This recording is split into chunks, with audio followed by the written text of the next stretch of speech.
हानुल anti के साथ था। एंटी उसे अपने नए बिजनेस के बारे में बताने लगा। एंटी ने नो रीजन नाम से अपना नया बिजनेस स्टार्ट किया, जिसमें वो अपने क्लाइंट्स की मदद करता है, पैसे लेकर नहीं बल्कि उनकी वीकनेस लेकर। उसका एक क्लाइंट अपने बुलीज को सबक सिखाना चाहता था। क्लाइंट ने अपनी वीकनेस भेजकर एंटी से मदद मांगी। उसकी वीकनेस यानी कमजोरी ये थी कि उसका बाप एक प्रोफेसर है और उसका अपने ही स्टूडेंट के साथ अफेयर चल रहा है। एंटी ने जाकर उसके बुलीज को सबक सिखाया और कहा वो उसे कभी तंग ना करे। ये अच्छाई करने के बाद एंटी ने क्लाइंट की वीकनेस को क्लाइंट के पुलिस को सेंड कर दिया। उसकी बात सुनकर हानुल हंसने लगा। गामिन सेह्योन के साथ अपने घर 11:30 को पहुंचा। गामिन की माँ सेह्योन की हालत देखकर समझ गई इनकी किसी के साथ लड़ाई हुई। बचपन से गामिन की माँ ने इस चीज पर फोकस किया कि गामिन के आसपास का माहौल सेफ हो। माँ ने कहा स्कूल ट्रांसफर करने के लिए तैयार हो जाओ। गामिन ने अपने कमरे में सेह्योन के लिए बिस्तर लगाया। गामिन ने कहा मेरे जाने के बाद तुम स्टडी ग्रुप का ख्याल रखना। सेह्योन ने जवाब दिया तुम्हारी माँ ने कह दिया, इसका मतलब ये नहीं कि वो ऐसा करें। गामिन ने जवाब दिया तुम मेरी माँ को जानते नहीं, जब भी वो कहते हैं खुद को तैयार कर लो तो वो चीज होकर रहती है। गामिन जब छोटा था उसकी माँ ने बताया मैं और तुम्हारा बाप डाइवोर्स ले रहे हैं, खुद को इस चीज के लिए तैयार कर लो। जो उन्होंने कहा वही हुआ। सिर्फ यही एक एग्जाम्पल नहीं है, ऐसा बहुत दफा हुआ। गामिन की माँ स्कूल की लिस्ट लेकर आई। कहा इनमें से एक स्कूल सेलेक्ट करो जहाँ तुम्हें ट्रांसफर होना है। सेह्योन ने सॉरी बोला क्योंकि ये सब कुछ उसकी वजह से हो रहा है। गामिन ने कहा ऐसा नहीं है।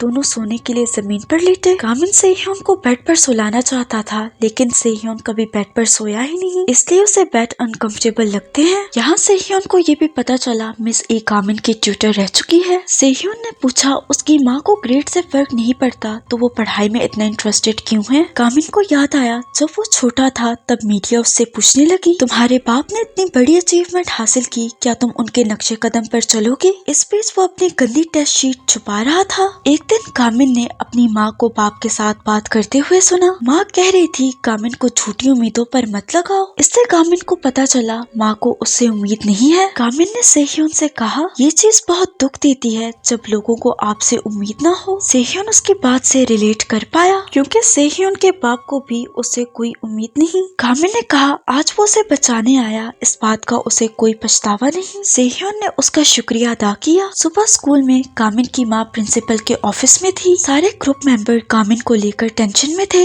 लगता है गामिन की माँ उसे ट्रांसफर करके ही मानेगी, मगर सेह्योन को लगता है गामिन की माँ इस शहर में उसे कहीं ट्रांसफर नहीं कर पाएगी क्योंकि इस शहर में सिर्फ यही ऐसा स्कूल है जहाँ कम ग्रेड्स के स्टूडेंट्स को रखा जाता है। इस शहर में स्कूल के अलावा बाकी स्कूल अच्छे ग्रेड्स देखते हैं जो गामिन के है नहीं। इसका मतलब गामिन ट्रांसफर होने से बच जाएगा। ये ऐसा इसलिए कह रहे हैं क्योंकि अभी तक ये गामिन की माँ को जानते नहीं। गामिन की माँ गुस्से में गामिन को लेकर प्रिंसिपल के ऑफिस से निकली। गामिन से कहा अगर इस शहर में कोई स्कूल नहीं है तो हम लोग शहर ही चेंज कर लेंगे। बाकी मेंबर्स पैनिक में प्लान्स बनाने लगे। उन्हें बस गामिन की माँ को ये प्रूव करना है कि वो बुरे बच्चे नहीं है। तभी जिस कॉरिडोर में गामिन की माँ थी उसी कॉरिडोर में होमिन आकर स्मोकिंग करने लगा। गामिन की माँ के देखने से पहले सेह्योन ने व्हाइट बोर्ड से होमिन को कवर किया। जीवो ने लात मारकर उसे कॉरिडोर से हटाया। जुन ने उसे पंच किया। हिवोन ने एयर फ्रेशनर की मदद से सिगरेट की स्मेल मिटाई। उनकी इतनी मेहनत करने का भी कोई फायदा नहीं हुआ।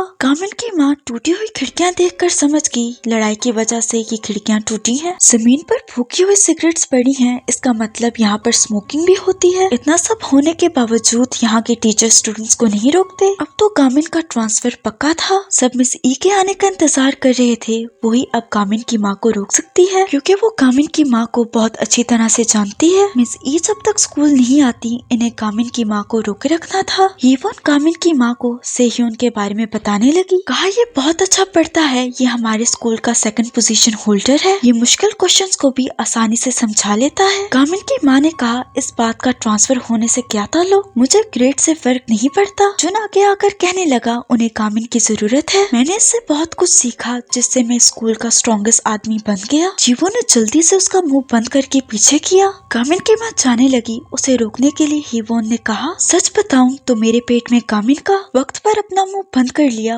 वरना यहाँ पर कोई और चैप्टर खुल जाता। गामिन की माँ के जाने के बाद मिस ई स्कूल पहुँची। अभी भी देर नहीं हुई। मिस ई इन सबको लेकर गामिन की गाड़ी का पीछा करने लगी। मिस ई के ड्राइविंग स्किल से बाकी सारे डरने लगे, लेकिन जीवो ने एंजॉय किया। अचानक बाइक पर किसी लड़के ने मिस ई की गाड़ी को रोका। टक्कर होते होते बची। इस सब में जुन की तबीयत खराब खराब होने लगी। उसने बाहर निकलकर उल्टी की।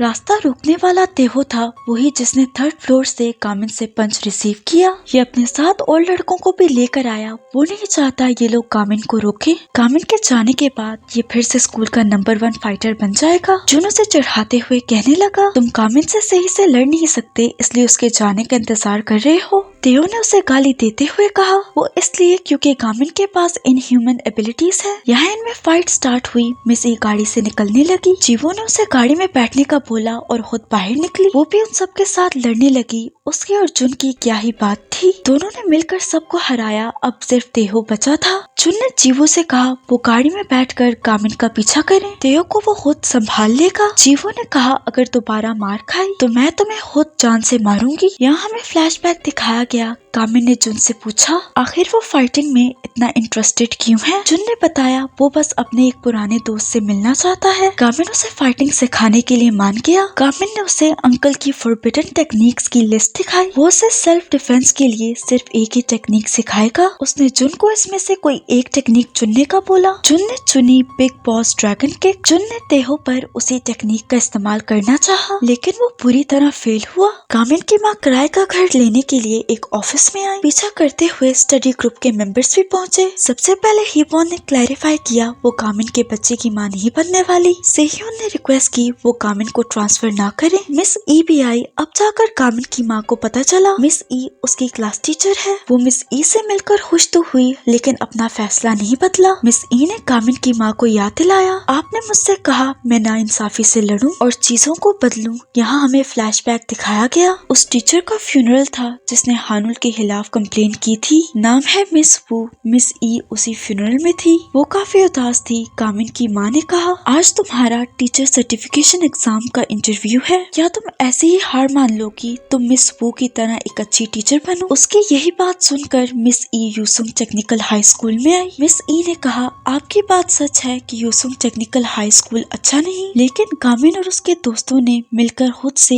एक स्टडी ग्रुप बनाया। वो इतनी कोशिश कर रहे हैं तो क्यों ना आप भी एक दफा उन पर यकीन करें। कामिन की माँ को कामिन की बात याद आई। उसने कहा था वो यूसुंग टेक्निकल हाई स्कूल में जाकर मेहनत करेगा। माँ को ये भी रियलाइज हुआ। कामिन के दोस्त भी किसी तरह उसे रोकना चाहते हैं। कामिन की माँ शायद हाँ में जवाब देने वाली थी, तभी आंटी बहुत सारे गुंडों के साथ कैफे में दाखिल हुआ। बाकी कस्टमर्स को निकाल कर दरवाजा लॉक किया। एक्चुअली में जब वाइस प्रिंसिपल को पता चला मिस ई ने हानुल के खिलाफ एक्शन लेने के पेपर्स जमा करवाए। इन्हीं रिक्वेस्ट पेपर को वाइस प्रिंसिपल ने हानुल को सेंड किया। जिस तरह पिछले साल उसने मिस वू को अपने रास्ते से हटाया, उसी तरह वो मिस ई को अपने रास्ते से हटाएगा। एंटी ने मिस ई के साथ बदतमीजी से बात की। मिस ई ने कहा अभी वो किसी पेरेंट से बात कर रही है, वो बाहर जाकर इंतजार करे। एंटी बदतमीजी पर उतर आया, ग्लास लेकर तोड़ा और मिस ई को अपने साथ आने का बोला। मिस ई ने बात नहीं मानी तो एक लड़के ने उस पर हमला करने की कोशिश की। कामिन मिस ई को बचाने के लिए आगे हुआ, लेकिन इससे पहले कामिन की माँ ने मिस ई को बचाया। कामिन की माँ कोरियन ताइक्वांडो एसोसिएशन की डायरेक्टर है। लड़ाई में कामिन की माँ कामिन से कम नहीं। जैसी माँ वैसा बेटा,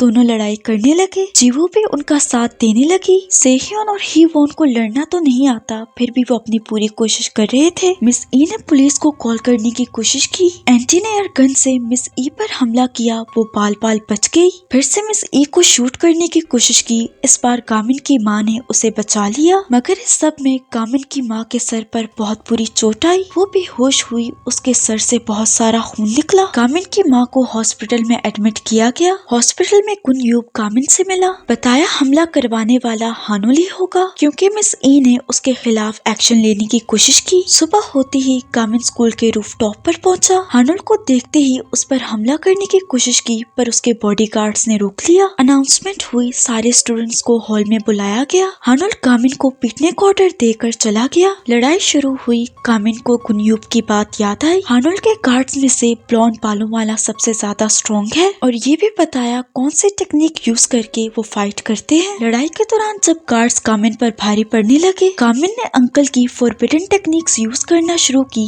जिससे वो कमजोर पड़ने लगे। आखिर में उसने बिग बॉस ड्रैगन किक से ब्लॉन्ड बालों वाले लड़के को नॉकडाउन किया। कामिन को सीढ़ियों पर अपने स्टडी ग्रुप का फटा हुआ नोटिस मिला। उस पर पेन से लिखा हुआ था, अगर जिंदगी बर्बाद करनी करनी है तो स्टडी ग्रुप को ज्वाइन करो। ये देखकर उसे पछतावा हुआ। उसे स्कूल में स्टडी ग्रुप स्टार्ट नहीं करना चाहिए था। स्टडी ग्रुप तो क्या, उसे स्कूल में ही नहीं आना चाहिए था। वो यहाँ ना आता तो ये सब कुछ ना होता। हॉल में जब उसने हानुल को मुस्कुराते देखा, गामिन को जल्दी रियलाइज हुआ किसी दोस्त की मदद करना या स्कूल में पढ़ाई करना गलत नहीं। स्कूल की प्रॉब्लम एक ही है और वो है हानुल। हॉल में एंटर होते ही गामिन ने हानुल को पंच किया। अब इनकी लड़ाई पर्सनल लेवल पर आ चुकी है। इसी के साथ ये एपिसोड यहीं पर एंड हो जाती है। अगर आपको वीडियो पसंद आई तो लाइक, शेयर और सब्सक्राइब करते जाना। मिलते हैं अगली वीडियो में।